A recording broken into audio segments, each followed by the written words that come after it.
नमस्कार मित्रों, एक बार फिर से तुम्हारा स्वागत है शिवालिक के यूट्यूब चैनल पर। अपने जो टॉपिक चल रहे हैं उन टॉपिकों में जो अपना लास्ट जो टॉपिक चल रहा है वो अपना चल रहा है एम्ब्रियोलॉजी। और उस एम्ब्रियोलॉजी जो है उसमें अपन 2 वीडियो जो है वो अपलोड कर चुके हैं, 2 वीडियो को बना चुके हैं। उसमें एक वीडियो जो है उस एक वीडियो में अपन ने एम्ब्रियोलॉजी जो है उस एम्ब्रियोलॉजी का जनरल इंट्रोडक्शन देखा था। ठीक है, फर्स्ट जो वीडियो रहा अपना वो एम्ब्रियोलॉजी जनरल इंट्रोडक्शन था। और दूसरे की बात करते हैं तो दूसरा जो वीडियो रहा अपना उसमें अपने रिप्रोडक्टिव ऑर्गन थे जिसमें अपन मेल और फीमेल रिप्रोडक्टिव ऑर्गन्स की अपन ने चर्चा की थी। अब आगे अपने जो टॉपिक आता है वो आता है गैमेटोजेनेसिस, युग्मक जनन। गैमेटोजेनेसिस, युग्मक जनन। तो सीधी सीधी अगर परिभाषा की बात करें तो परिभाषा क्या हो जाएगी? Formation of gametes known as gametogenesis. ठीक है, गैमेटोजेनेसिस की बात करते हैं तो गैमेटोजेनेसिस जो है इसको अपन 2 पार्ट में डिवाइड कर सकते हैं। इसके अपन 2 पार्ट बना सकते हैं। कौन कौन सा बना सकते हैं? तो एक तो अपन बना सकते हैं शुक्राणु जनन का, एक तो अपन बना सकते हैं स्पर्मेटोजेनेसिस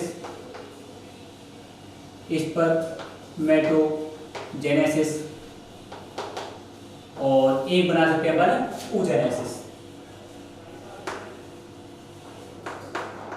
एक बना सकते हैं अपन स्पर्मेटोजेनेसिस और दूसरा बना सकते हैं अपन oogenesis। तो स्पर्मेटोजेनेसिस क्या होता है? तो ये होता है formation of sperm. Upon spermatogenesis की बात करते हैं तो ये होता है फॉर्मेशन ऑफ स्पर्म का जो प्रोडक्शन है वो फॉर्मेशन स्पर्म का मतलब शुक्राणु का जो निर्माण होता है वो स्पर्मेटोजेनेसिस, और फॉर्मेशन ऑफ ओवा, अंडाणु जो है ओवा कह सकते हैं अपन, ओव्यूम कह सकते हैं अपन। ओवा का फॉर्मेशन जो होता है वो कहलाएगा oogenesis। क्लियर है? आज अपन जो टॉपिक ले रहे हैं अपने इस वीडियो में अपन छोटे छोटे वीडियो जो है वो 2 पार्ट में बना लेते हैं। इसका पहला जो अपन पार्ट ले रहे हैं इसके अंदर वो ले रहे हैं अपन स्पर्मेटोजेनेसिस। क्लियर है? पहला अपन वीडियो लेते हैं स्पर्मेटोजेनेसिस। इस गैमेटोजेनेसिस जो है इस गैमेटोजेनेसिस में अपन पहला ले लेते हैं स्पर्मेटोजेनेसिस, शुक्राणु जनन।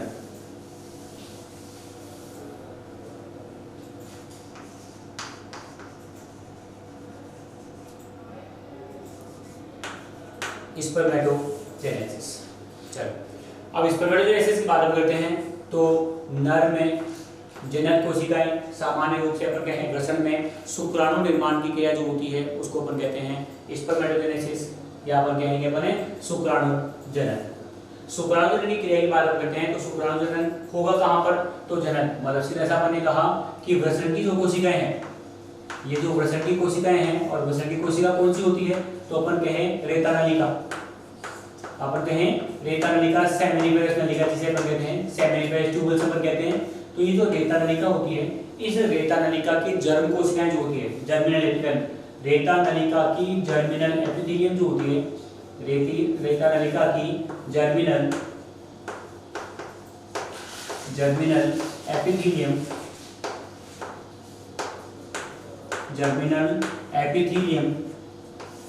से निर्माण। सीधा सा अपने कहा कि कहाँ से होता है? तो रेता नलिका जो है सेमिनिफेरस ट्यूबल जो है उस सेमिनिफेरस ट्यूबल्स में एक संरचना पाई जाती है। अपन पहले बात कर चुके हैं वृषण जो है, टेस्टिस जो है, इस टेस्टिस में 3 प्रकार की सेल्स पाई जाती है। सेमिनिफेरस ट्यूबल्स हैं, इसके अलावा अपने सर्टोली सेल्स हैं, और इसके अलावा इंटेस्टियल सेल्स या लिडिक सेल्स अपन ने बताया था। तो ये 3 प्रकार की जो कोशिकाएं हैं उनमें से जो रेता नलिकाएं हैं उन रेता नलिकाओं की अपन चर्चा कर रहे थे। और रेता नलिकाएं जो है उसको अपन ने नाम दिया था उसके अंदर संरचनात्मक व क्रियात्मक इकाई। इसका रीजन क्या था कि रेता नलिकाएं जो होती है उन रेता नलिकाओं की जर्मिनल एपिथेलियम जो होती है, इसी जर्मिनल एपिथेलियम से ही किसका निर्माण होता है? शुक्राणु का निर्माण होता है। ठीक है, वो आगे बढ़ने पर स्पर्मेटोजेनेसिस क्रिया जो है, इस स्पर्मेटोजेनेसिस क्रिया को मुख्य रूप देखो वास्तव में प्रोसेस जो होती है वो एक सतत प्रोसेस है, कंटिन्यूअस पार्ट है, पर उस कंटिन्यूअस पार्ट को अपन 2 पार्ट में पढ़ते हैं, 2 पार्ट में डिवाइड करते हैं। पहला अपन आता है इसके अंदर स्पर्मेटोसाइटोजेनेसिस,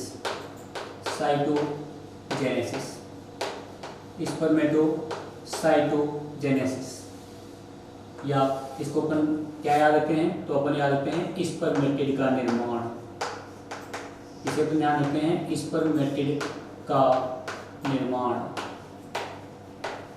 अपन ने लिखा है इसके अंदर स्पर्मेटिड का निर्माण, फॉर्मेशन ऑफ स्पर्मेटिड। दूसरी बात अगर करते हैं तो ये दूसरी जो प्रक्रिया आती है ये आती है स्पर्मियोजेनेसिस। आया हुआ है जेपी क्वेश्चन अपने, स्पर्मियोजेनेसिस, स्पर्मियोजेनेसिस या कहते हैं इसको स्पर्मेटोलियोसिस, स्पर्मेटोलियोसिस, ये इसका दूसरा पार्ट है। ठीक है, ये दो पार्ट है, इन्हें दो पार्ट में अपन शुक्राणु निर्माण की क्रिया को पढ़ते हैं। पहला जो है वो है स्पर्मेटोसाइटोजेनेसिस, या अपन इसको कह सकते हैं स्पर्मेटिड का निर्माण, और दूसरा आता है स्पर्मियोजेनेसिस, जिसके अंदर क्या होता है, तो जिसके अंदर ये जो स्पर्मेटिड बन चुका है, इस स्पर्मेटिड से किसका निर्माण होगा, इस स्पर्मेटिड से स्पर्म का निर्माण होगा, गतिशील स्पर्म का। ये जो कोशिका होती है ये अगतिशील कोशिका होती है, तो इस अगतिशील कोशिका से शुक्राणु निर्माण की क्रिया जो होती है ये कहलाती है स्पर्मियोजेनेसिस। ये जो क्वेश्चन है, ये क्वेश्चन आपने पूछा हुआ है कि अगतिशील शुक्राणु पूर्वी कोशिका से, अगतिशील शुक्राणु पूर्वी कोशिका कौन सी होगी, स्पर्मेटिड। अभी बढ़ेंगे आगे पर। तो अगतिशील शुक्राणु पूर्वी कोशिका से शुक्राणु निर्माण की क्रिया को क्या बोला जाता है, तो ये बोला जाता है स्पर्मियोजेनेसिस। ये जो शुक्राणु होता है ये गतिशील होता है। क्लियर? अब चलो अपन इसको प्रोसेस डायग्राम से समझते हैं। तो मैंने बताया कि मूंगों की वृषण की जो रेता नलिकाएं होती है, ये जो रेता नलिकाएं हैं इसकी जर्मिनल एपिथेलियम कोशिकाएं जो होती है, उन जर्मिनल एपिथेलियम कोशिकाओं से एक संरचना का निर्माण होता है। ये संरचना जो होती है ये संरचना 2n संरचना होती है, और 2n संरचना, और अपन इसको कहते हैं PGC, प्रीमोर्डियल जर्म सेल, आदि जनन कोशिका। यहाँ अपन स्पर्मेटोसाइटोजेनेसिस की बात करते हैं, तो यहाँ अपन इनको 3 प्रावस्थाओं में पढ़ेंगे। ये जो प्रक्रिया है जिसमें किससे, शुक्राणु मात्र कोशिका से शुक्राणु का निर्माण होगा। तो अपन ने क्या कहा यहाँ पे, स्पर्मेटोसाइटोजेनेसिस क्या हो गया, शुक्राणु मात्र कोशिका से, शुक्राणु मदर सेल से जो है, इसका मदर सेल शुक्राणु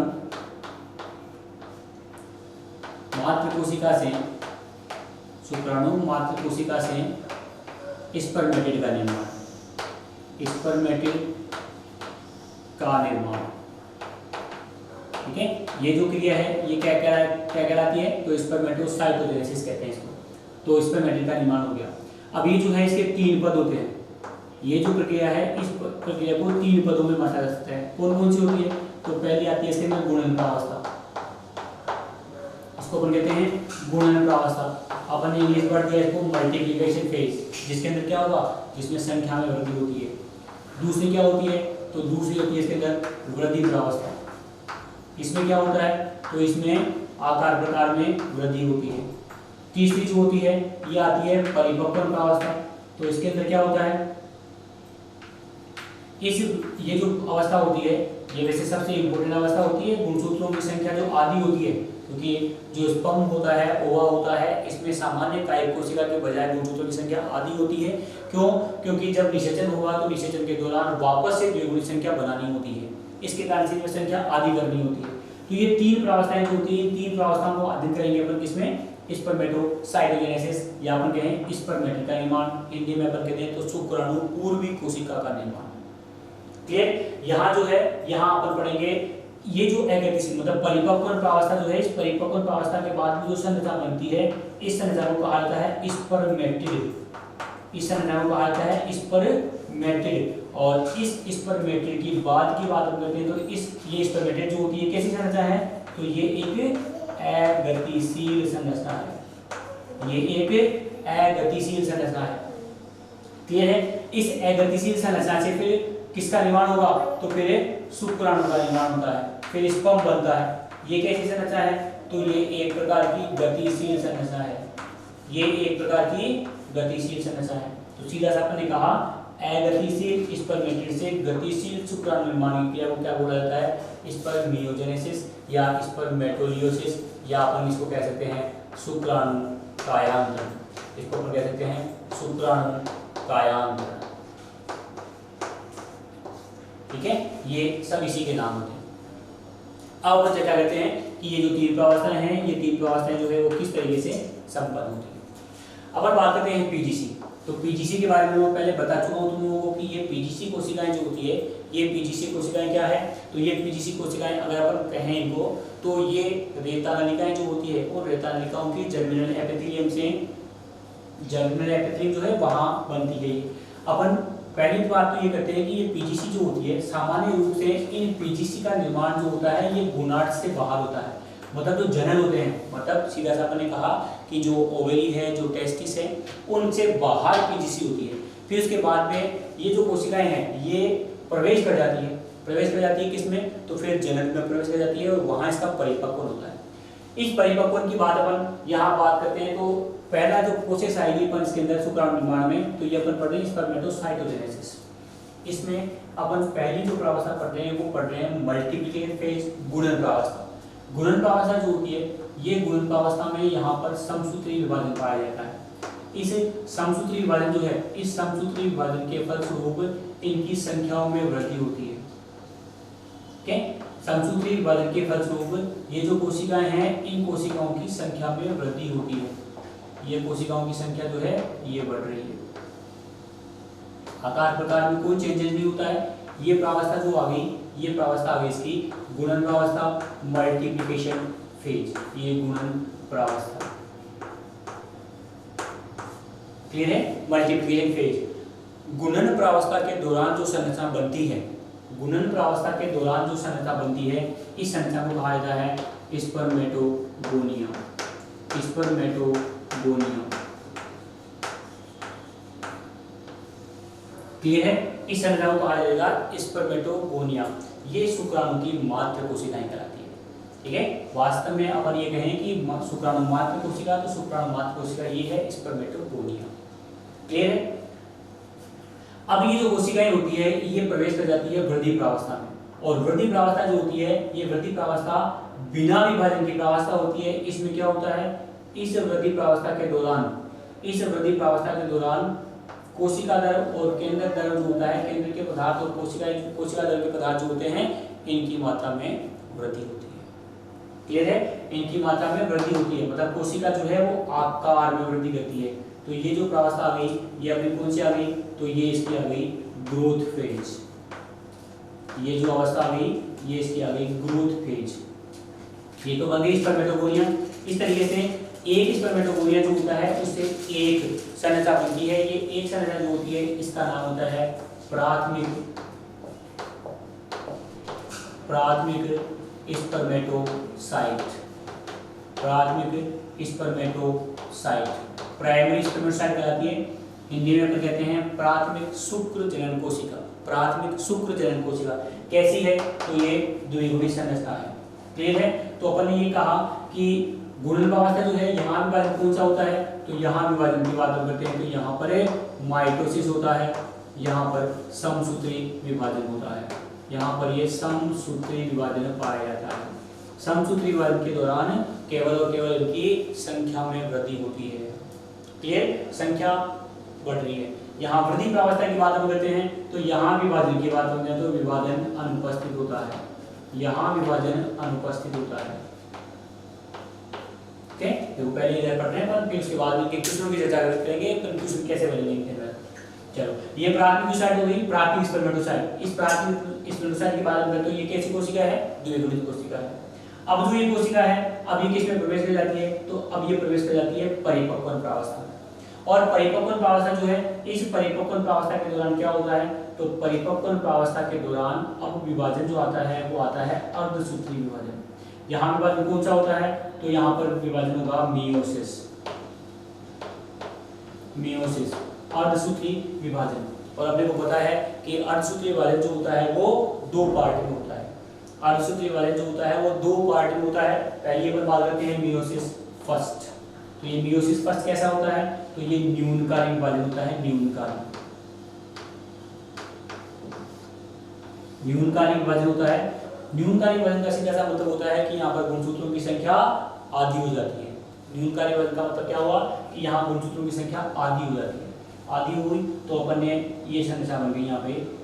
अब गुणसूत्रों की संख्या आधी का क्या मतलब हो गया, ये 2n से क्या हो जाएगी, तो यहाँ पर n संख्या बन जाती है।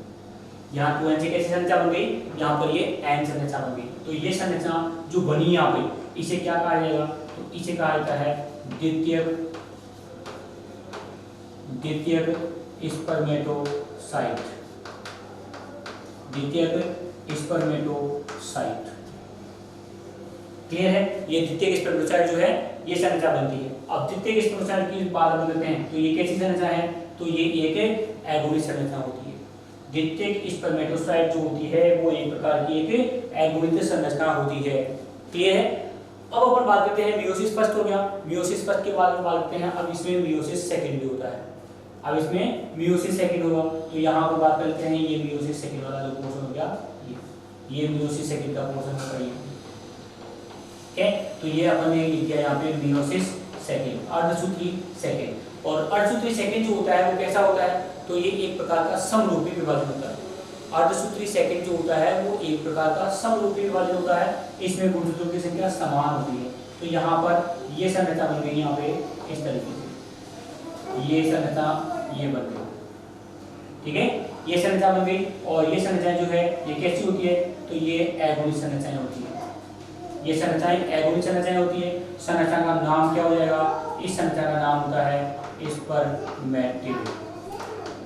इस संरचना का नाम होता है स्पर्मेटिड। और ये जो पार्ट है, ये पार्ट किसका, तो ये मैच्योरेशन फेज का होता है। ये होता है मैच्योरेशन फेज, परिपक्वन प्रावस्था का। ओके, ये हो गई मैच्योरेशन फेज, परिपक्वन प्रावस्था। क्लियर है। तो परिपक्वन प्रावस्था में क्या होगा, परिपक्वन प्रावस्था में मियोसिस फर्स्ट और मियोसिस सेकंड होता है, जिसके द्वारा पहले द्वितीयक स्पर्मेटोसाइट और फिर अगतिशील शुक्राणु, ये जिसे अपन कहते हैं स्पर्मेटिड, जिसे अपन कह सकते हैं शुक्राणु, पूर्वी कोशिका, इसका निर्माण होता है। तो ये जो प्रोसेस अपन ने पढ़ी है, ये किसकी पढ़ी है अपन ने, ये अपन ने पढ़ी है स्पर्मेटोसाइटोजेनेसिस। स्पर्मेटोसाइटोजेनेसिस, इसमें अपन ने क्या पढ़ा, इसमें अपन ने पढ़ा कि पीजीसी कोशिकाएं जो कि आदि जनन कोशिकाएं हैं, प्रीमोर्डियल जर्म सेल अपन कहते हैं। ये प्रीमोर्डियल जर्म सेल जो है वो गोनाड से बाहर बनती है और फिर उसके बाद में वो गोनाड में प्रवेश कर जाती है। ठीक है, गोनाड मतलब जनन अंगों में प्रवेश कर जाती है। वृषण में, वृषण की बात करेंगे, नर में बात करेंगे वृषण में, मादा की बात करेंगे तो ओवरी में, तो वहां प्रवेश कर जाती है। कहाँ पर, तो रेता नलिकाएं जो होती है, उन रेता नलिकाओं से शुक्राणु निर्माण की क्रिया प्रारंभ होती है। इसीलिए उनको अपन संरचनात्मक और क्रियात्मक इकाई कहते हैं। तो यहाँ पर ये जर्म कोशिकाएं जो होती है, उन जर्मिनल एपिथेलियम से फिर आगे गुणन प्रावस्था के दौरान समसूत्री विभाजन होता है और इस कोशिका की संख्या में वृद्धि होती है। ठीक है, गुणन प्रावस्था जो होती है उसमें विभाजन ऐसा नहीं है कि जैसे अपन ने डायग्राम में बनाया कि पहला समसूत्री दूसरा समसूत्री, ऐसा नहीं है। ये कितने भी हो सकते हैं, परंतु गुणन प्रावस्था के बाद में, गुणन प्रावस्था के अंत में जो संरचना बनती है ये स्पर्मेटोगोनिया होती है। ये स्पर्मेटोगोनिया संरचना होती है और वास्तव में शुक्राणु मात्र कोशिकाएं जो है वो इन्हीं को माना जाता है। आपने से पूछा जाता है कि स्पर्मेटोगोनिया जो है इससे कितने स्पर्म बने, तो ये एक स्पर्मेटोगोनिया जो है इससे अपने पास कितनी 4 स्पर्मेटिड जो है वो तैयार बनते हैं। 4 स्पर्मेटिड, एक की बात करें तो एक स्पर्मेटोगोनिया, तो यहाँ से अपन ये अंत में 4 बनाए। इस तरीके से इससे भी 4 बनेंगे, इससे भी 4 बनेंगे, इससे भी 4 बनेंगे, जो भी जितनी भी है उनसे सभी से 4 ही बनते हैं। एक शुक्राणु मात्र कोशिका से 4 स्पर्मेटिड या फिर 4 शुक्राणु का निर्माण होता है। ठीक है, फिर देखो अब बात करते हैं, ये जो प्रावस्था हो गई ये अपनी हो गई स्पर्मेटोसाइटोजेनेसिस की प्रावस्था। अब अपने पास आती है स्पर्मियोजेनेसिस। अब आती है अपने स्पर्मियोजेनेसिस। स्पर्मियोजेनेसिस क्या होता है, तो स्पर्मियोजेनेसिस की बात करते हैं। ये जो स्पर्मेटिड बना, ये जो स्पर्मेटिड बना, इस स्पर्मेटिड से शुक्राणु निर्माण हुआ, इस स्पर्मेटिड से शुक्राणु निर्माण हुआ। तो ये इस तरीके से ये शुक्राणु निर्माण हुआ। आगे बढ़ेंगे अपन इसको और डिटेल में पढ़ेंगे इसके बारे में। तो ये संरचना जो बनी, ये संरचना जो है इस संरचना को अपन कहते हैं शुक्राणु। ये जो बन गई संरचना, ये संरचना कहलाती है इसकी शुक्राणु, या अपन सीधा सा कहें ये हो गया स्पर्म। ठीक है, ये पार्ट हो गया स्पर्म का। और ये जो प्रोसेस है, इस प्रोसेस की बात करते हैं, ये प्रोसेस कौन सी हो गई, तो ये प्रोसेस हो गई यहाँ पर स्पर्मियोजेनेसिस। तो कौन सी हो गई, स्पर्मेटिड, जो कि कैसा था, अगतिशील। तो अगतिशील स्पर्मेटिड से गतिशील शुक्राणु निर्माण क्रिया जो है, इसी को क्या कहा जाता है, इसी को कहा जाता है स्पर्मियोजेनेसिस। देखो अब आगे अपन चर्चा करते हैं इसके बारे में कि किस तरीके से इसके अंदर क्वेश्चन बनते हैं, क्वेश्चनों की चर्चा करते हैं, पर किस तरीके से क्वेश्चन पूछ लिए जाते हैं इसके अंदर। ठीक है, देखो वापस यहाँ से बता रहा हूँ मैं कि ये बन गए स्पर्मेटिड, ये स्पर्मेटिड बन गए, और इन स्पर्मेटिड जो है, इन स्पर्मेटिड से ये शुक्राणु का निर्माण हो गया, स्पर्मेटिड से ये शुक्राणु का निर्माण हो गया। तो ये जो प्रोसेस है, ये जो प्रोसेस है जिसमें अगतिशील स्पर्मेटिड, अगतिशील स्पर्मेटिड से गतिशील शुक्राणु का निर्माण होता है, इस प्रोसेस को कहा जाता है स्पर्मियोजेनेसिस, स्पर्मियोजेनेसिस या स्पर्मेटोलियोसिस, या फिर अपन कहते हैं शुक्राणु कायांत्र। क्लियर है? यहाँ पर स्पर्मेटोसाइटोजेनेसिस के क्वेश्चनों की बात करते हैं, फिर अपन इसको अलग से पढ़ेंगे। देखो यहाँ इस डायग्राम की बात हम करते हैं, तो डायग्राम में क्वेश्चन क्या क्या बन जाते हैं। डायग्राम में क्वेश्चनों की बात हम करते हैं तो एक शुक्राणु मात्र कोशिका, क्वेश्चनों की अपन चर्चा करते हैं, सीधे सीधे क्वेश्चन याद करने हैं अपने को। शुक्राणु मात्र कोशिका, एक शुक्राणु मात्र कोशिका से कितने शुक्राणु, एक शुक्राणु मात्र कोशिका से कितने शुक्राणु। तो देखो सीधी सीधी सी डायग्राम अगर अपने पास दिमाग में है तो देखो तुम लोग अगर डायग्राम को बना के देखोगे, एक दो बार इसको डायग्राम को बना के देखोगे तो ये दिमाग में बैठेगा, तुम लोग ये सोचो कि हाँ अपने को याद हो गया, तो फिर 2 दिन बाद तुम लोग खुद बना के देख लेना, इसको नहीं बनता है ये। ठीक है, एक दो बार बना के देखना, फिर उसके बाद में अपने आप याद रह जाएगा ये, और सभी चीजें याद रह जाती है। एक शुक्राणु मात्र कोशिका से कितने शुक्राणु बने, 4। तो ये तो है एक पुराना क्वेश्चन जो कि अपने पूछा हुआ भी है, एक पुराने एग्जाम में क्वेश्चन भी आता था। आजकल क्वेश्चन के ऊपर चर्चा करते हैं, तो देखो इसके क्वेश्चन और कैसे बनानी है। ये शुक्राणु मात्र कोशिका थी, इससे एक से बन गए 4। आजकल ऐसा पूछा जाता है एक प्राथमिक स्पर्मेटोसाइट से कितने बनते हैं, एक द्वितीयक स्पर्मेटोसाइट से कितने बनते हैं, और एक स्पर्मेटिड से कितने बनते हैं। ठीक है, तो देखो अपने अगला जो क्वेश्चन की बात हम करते हैं, तो ये क्या बन गया, एक प्राइमरी स्पर्मेटोसाइट से कितने बनेंगे, एक प्राथमिक से कितने बने। तो ये अपना रहा प्राथमिक स्पर्मेटोसाइट। इस एक प्राथमिक से कितने बन रहे, तो देखो एक से ये 2 बनी, फिर ये 4 बने, ये 4 शुक्राणु बने। तो एक से भी कितने बनेंगे, एक प्राथमिक स्पर्मेटोसाइट से कितने बन रहे, 4 बन रहे। तो जहां अपन ने बात करें तो 100 प्राथमिक स्पर्मेटोसाइट या 100 शुक्राणु मात्र कोशिकाएं, इनसे कितने बनेंगे, कितने बन जाएंगे, तो 400 बन जाएंगे। ठीक है, 100 प्राथमिक स्पर्मेटोसाइट कह दो या 100 शुक्राणु मात्र कोशिकाएं कह दो, इनसे कितने शुक्राणु बनेंगे, 400 शुक्राणु का निर्माण होगा। क्लियर है? चलो नेक्स्ट क्वेश्चन की बात हम करते हैं। अब अपन बात करते हैं सेकेंडरी की। तो एक सेकेंडरी स्पर्मेटोसाइट जो होता है, एक द्वितीयक स्पर्मेटोसाइट जो होता है, इससे कितने बने। तो यहाँ पर अपन बात करते हैं ये एक द्वितीयक, ये एक द्वितीयक जो है, इस एक द्वितीयक से विभाजन हुआ और ये 2 बने, ये 2 बने, और फिर इन 2 से एक एक बना, तो ये 2 शुक्राणु बने। अपन बात कर सकते हैं कि एक सेकेंडरी स्पर्मेटोसाइट जो होता है, इससे क्या बनेंगे, तो 2 स्पर्म बनेंगे।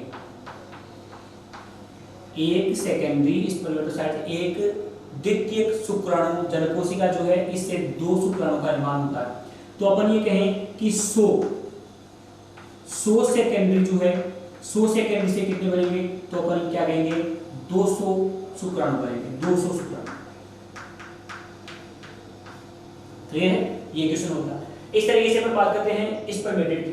तो ये एक स्पर्मेटिड है, ये एक स्पर्मेटिड है, ये एक स्पर्मेटिड कितने शुक्राणु बनाएगा, तो ये एक से एक ही बनता है, एक स्पर्मेटिड से एक ही बनता है। अब अपने पास देखो क्वेश्चन किस तरीके से पूछा हुआ है कि 100 शुक्राणु बनाने के लिए, अब देखो क्वेश्चन को कैसे कैसे पूछ सकते हैं, 100 शुक्राणु निर्माण करने के लिए कितने स्पर्मेटोगोनिया की, कितने प्राथमिक स्पर्मेटोसाइट की, कितने द्वितीयक स्पर्मेटोसाइट की, और कितने स्पर्मेटिड की आवश्यकता होती है।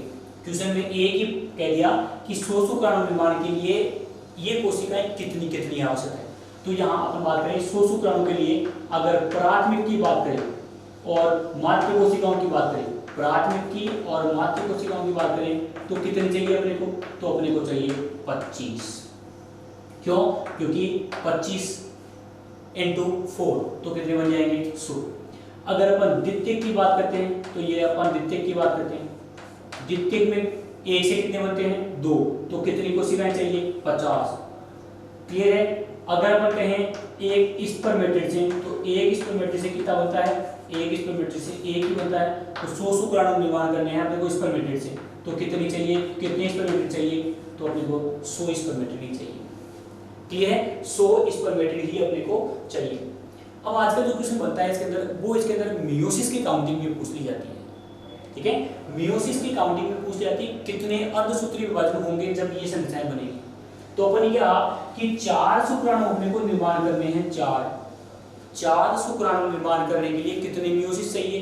तो 4 शुक्राणु निर्माण के लिए अपने को तो मियोसिस एक ही हुआ, अर्धसूत्री एक ही तो हुआ, अर्धसूत्री विभाजन एक ही विभाजन हुआ, अर्धसूत्री फर्स्ट और अर्धसूत्री सेकंड वो एक के पार्ट है। तो 4 शुक्राणु निर्माण के लिए अपने को मियोसिस कितने चाहिए? तो 1 मियोसिस चाहिए। तो फिर 400 शुक्राणु निर्माण के लिए कितने चाहिए? तो 400 शुक्राणु निर्माण के लिए अपने पास 100 मियोसिस की आवश्यकता होती है। क्लियर है? तो 100 शुक्राणु निर्माण के लिए कितने चाहिए? तो 100 शुक्राणु निर्माण के लिए अपने पास 25 अर्धसूत्रीय विभाजनों की आवश्यकता होगी। 25 मियोसिस जो है उनकी अपने को आवश्यकता होगी। क्लियर है? तो ये शुक्राणु निर्माण की क्रिया जो है, उस शुक्राणु निर्माण की क्रिया में आने वाले छोटे मोटे क्वेश्चन थे। इन क्वेश्चनों को तुम लोग अच्छे से ध्यान रखना। यहाँ इन क्वेश्चनों में कंफ्यूजन हो जाता है और ये आते हुए भी अपन गलत करके आ जाते हैं। क्लियर? चलो अब बात हम करते हैं कि कई बार विभाजन पूछ लिए जाते हैं। विभाजन पूछ लिए जाते हैं कि गुणन प्रावस्था में कौन सा विभाजन हुआ? तो गुणन प्रावस्था में विभाजन होता है समसूत्री। ये इंपॉर्टेंट बन जाता है यहाँ पे कि वृद्धि प्रावस्था जो होती है उसमें विभाजन कौन सा होता है? तो वृद्धि प्रावस्था में ना समसूत्री और ना अर्धसूत्री, यहाँ विभाजन क्या है? अनुपस्थित है। यहाँ कोई विभाजन नहीं पाया जाता है, केवल आकार प्रकार में वृद्धि होती है इसके अंदर। क्लियर है?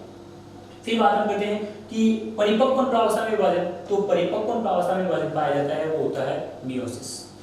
अब ये पूछ लिया जाता है कि मियोसिस फर्स्ट के द्वारा जो बनी संरचना है वो क्या है? तो मियोसिस फर्स्ट के द्वारा संरचना कौन सी बनी? द्वितीयक स्पर्मेटोसाइट। गुणन प्रावस्था के दौरान कौन सी बनी? स्पर्मेटोगोनिया।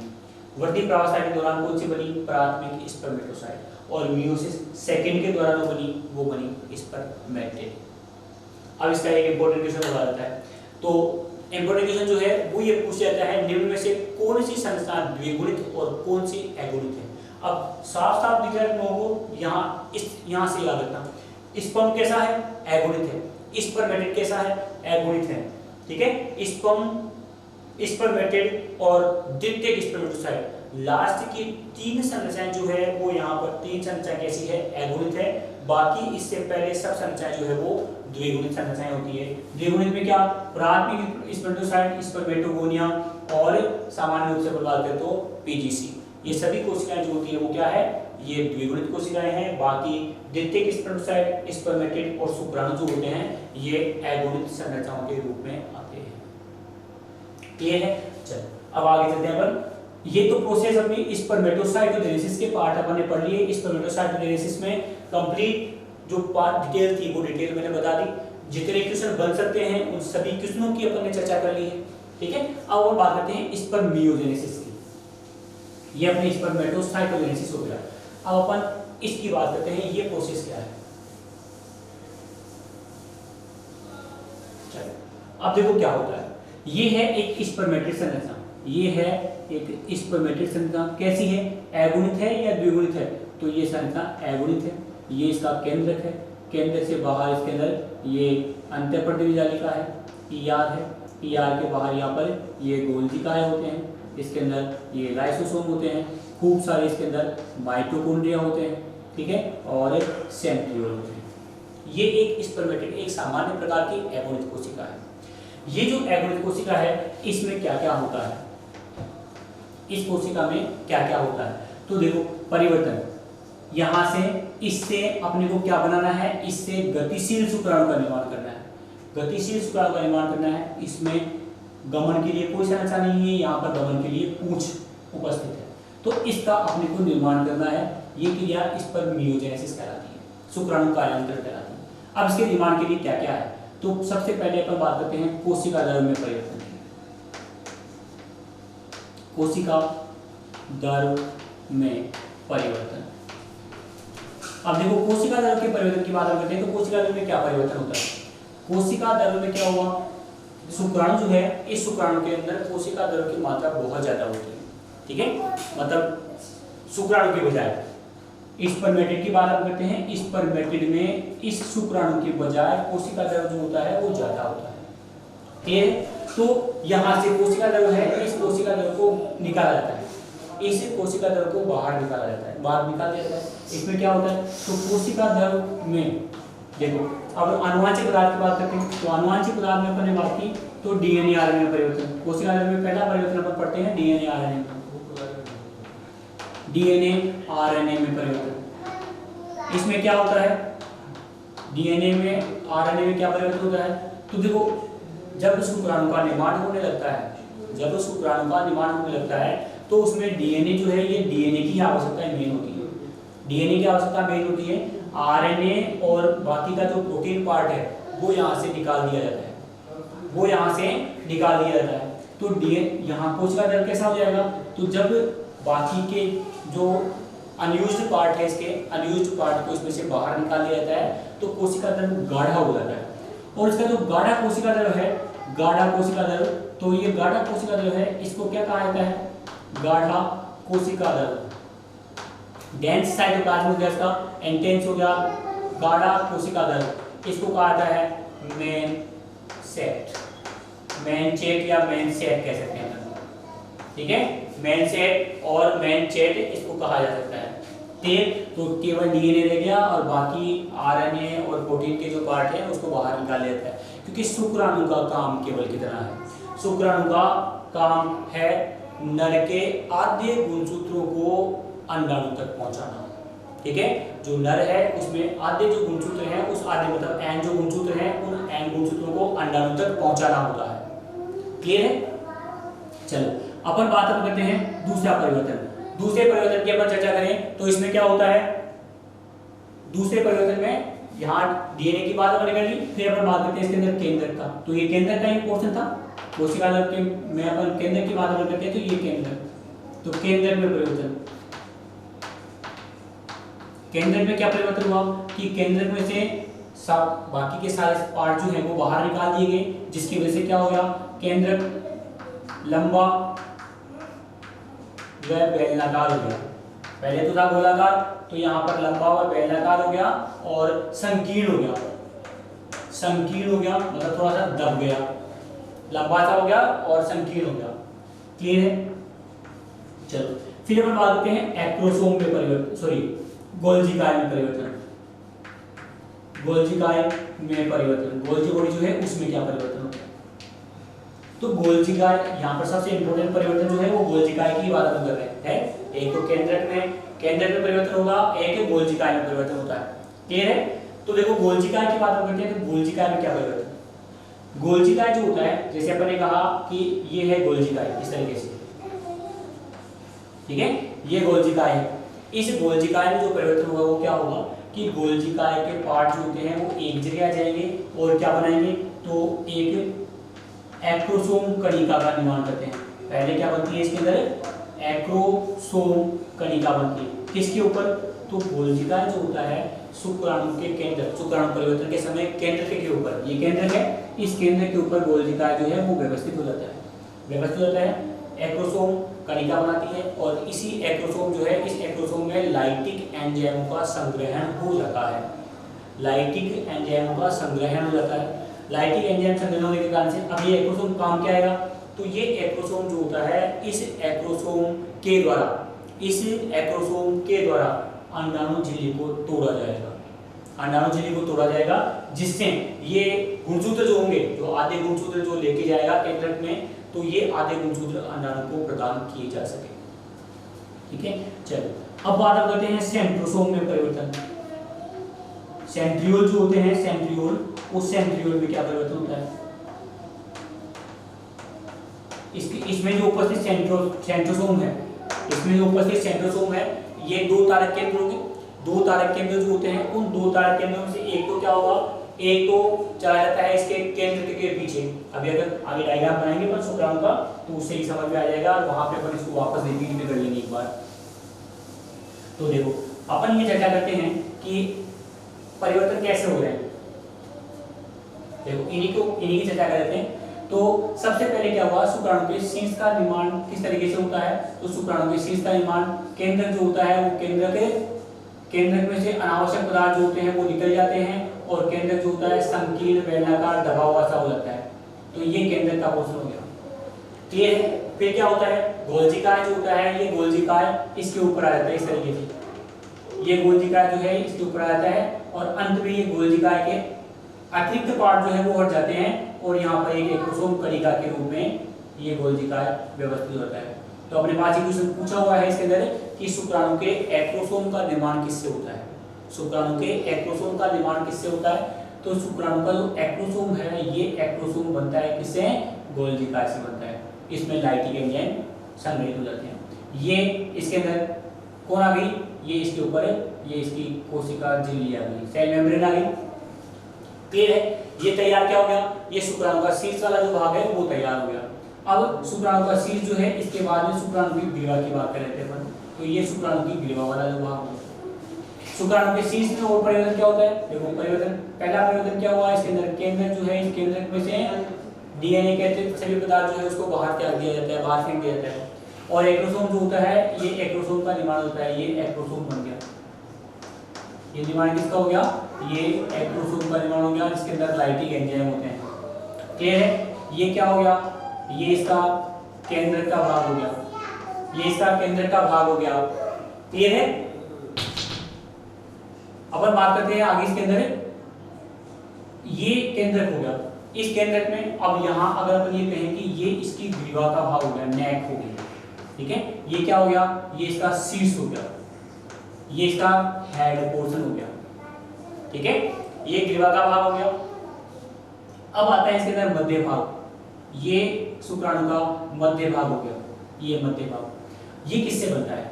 तो देखो अपन बात करते हैं कि इसमें ये जो सेंट्रियोल है, दो सेंट्रियोल जो है, इस एक सेंट्रियोल, ये एक सेंट्रियोल जो है, ये एक सेंट्रियोल तो यहाँ पर इस केंद्र के अंदर धस जाता है, यहाँ केंद्र के अंदर धस जाता है पीछे वाले पोर्शन पे। और एक जो होता है ये इसके शीर्ष भाग में या अपन कहें ग्रीवा भाग में इस तरीके से व्यवस्थित हो जाता है। क्लियर है? और फिर यहाँ से क्या होता है? यहाँ से फिर ये अक्षीय तंतु जो होते हैं वो अक्षीय तंतु ये निकलते हैं, ये अक्षीय तंतु निकलते हैं। तो इस तरीके से ये अक्षीय तंतु जो है वो आगे तक जाते जाते हैं। ये अक्षीय तंतु क्या करेंगे? तो ये अक्षीय तंतु शुक्राणु की पूंछ का निर्माण करेंगे, ये शुक्राणु की पूंछ बनाएंगे और इसके कारण से ये शुक्राणु की पूंछ का निर्माण हो जाता है। ये शुक्राणु की पूंछ बन जाती है। ये शुक्राणु का एक बाहरी आवरण तैयार हो गया। अब शीर्ष की बात अपने करी, शीर्ष में क्या है? एक्रोसोम है, केंद्रक है और ये सेंट्रियोल्स होते हैं। अब हम बात करते हैं मध्य भाग की। मध्य भाग जो है, इस मध्य भाग में यहाँ पर और चेंजेस पड़े तो क्या? तो माइटोकॉन्ड्रिया में चेंज पड़ेगी, माइटोकॉन्ड्रिया में परिवर्तन। माइटोकॉन्ड्रिया में क्या परिवर्तन होता है? तो देखो माइटोकॉन्ड्रिया जो होते हैं बहुत सारे होते हैं, ये सारे के सारे माइटोकॉन्ड्रिया जो होते हैं वो यहाँ पर माइटोकॉन्ड्रिया बादल के रूप में एकत्रित हो जाते हैं, जिगजैग आकृति में यहाँ पर व्यवस्थित हो जाते हैं। ये सारे जो माइटोकॉन्ड्रिया है, इस माइटोकॉन्ड्रिया से माइटोकॉन्ड्रिया बादल के रूप में जो संरचना बनती है इसे कहा जाता है नेवेनकरण। इस हिस्से को क्या कहा जाता है? इसको कहा जाता है नेवेनकरण। क्या है वास्तव में? तो ये यहाँ पर उपस्थित माइटोकॉन्ड्रिया के बादल हैं, ये यहाँ उपस्थित माइटोकॉन्ड्रिया के बादल हैं। ये माइटोकॉन्ड्रिया। फिर इसके बाद में इसके कोशिका द्रव का क्या हुआ? कोशिका द्रव में बताया था कि क्या होगा कि यहाँ पर कोशिका द्रव गाढ़ा हो जाता है। तो ये कोशिका द्रव होता है, ये गाढ़ा कोशिका द्रव इस कोशिका झिल्ली के पास पास व्यवस्थित हो जाता है, क्योंकि उसकी रिक्वायरमेंट नहीं होती है, आवश्यकता कम होती है। तो ये कोशिका द्रव गाढ़ा हो गया। ये गाढ़ा कोशिका द्रव जो है इसे कहा जाता है मेन सेट या अपन इसको मेन चेट भी ले सकते हैं, ठीक है। मेन सेट या मेन चेट। फिर यहाँ पर बात करते हैं, यहाँ पर एक रिंग सेंट्रियोल होता है, ठीक है। यहाँ पर एक सेंट्रियोल और होता है जिसको वलय कारक केंद्र कहते हैं। वलय कारक केंद्र, वलय कारक केंद्र ये जो है इसका फंक्शन अज्ञात है, ये इसका फंक्शन पता नहीं है किसी को, अभी तक साइंटिस्ट जो है वो नहीं बता कर पाए। ये जो है ये क्या बन गया इसका? तो ये बन गया प्रोक्सिमल सेंट्रियोल, समीपस्थ कारक केंद्र।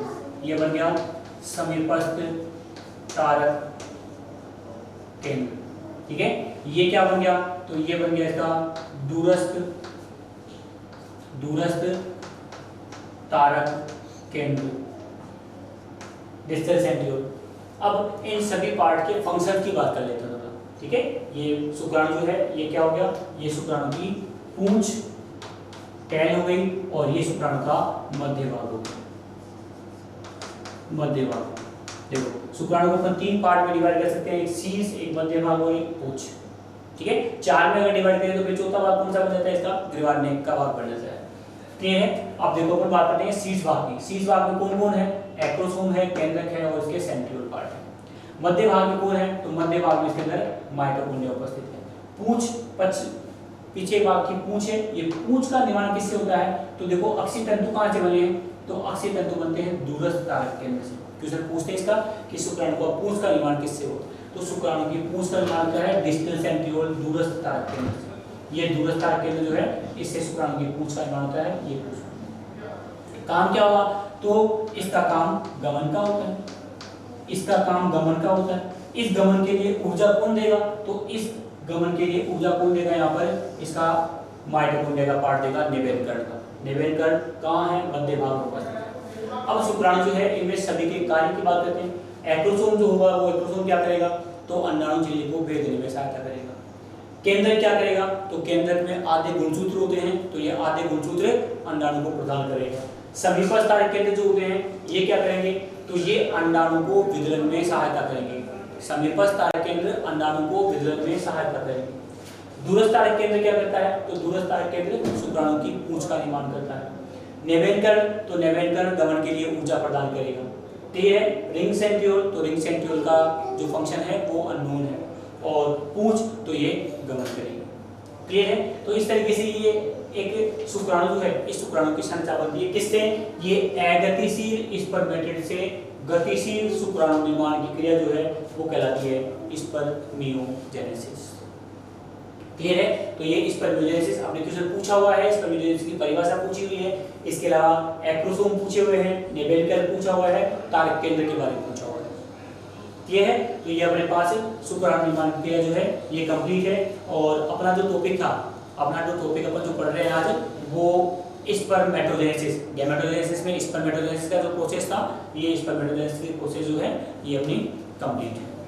ठीक है। नेक्स्ट कल जो है, कल अपन इसके अंदर है oogenesis जो है, उस oogenesis का पार्ट कल पढ़ते हैं। ठीक है।